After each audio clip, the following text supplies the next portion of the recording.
31 litre अंग्रेजी शराब के साथ 2 तस्कर गिरफ्तार, 2 मोटरसाइकिल जब्त। घनश्यामपुर पुलिस ने मंगलवार की देर रात गुप्त सूचना के आधार पर कार्रवाई करते हुए 2 शराब तस्करों को गिरफ्तार कर लिया है। उनके पास से 31 लीटर अंग्रेजी शराब और 2 मोटरसाइकिल जब्त की गई है। पूछताछ के बाद बुधवार को देर शाम उसे तस्करों को जेल भेज दिया गया।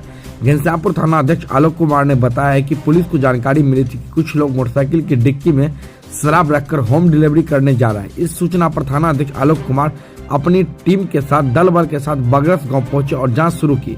जांच के दौरान बेचू यादव के घर से बिना नंबर प्लेट वाली स्प्लेंडर मोटरसाइकिल की डिक्की से 31 पीस ऑफिसर चॉइस बरामद हुई। बेचू यादव की निशानदेही पर आगे की कार्रवाई जारी रही।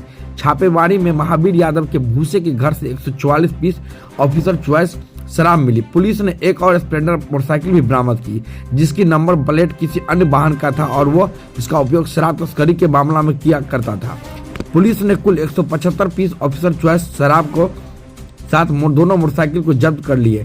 थाना अध्यक्ष ने कहा कि शराब तस्करों को किसी भी हाल में बख्शा नहीं जाएगा। पुलिस आगे की कार्रवाई करने में जुट गई है।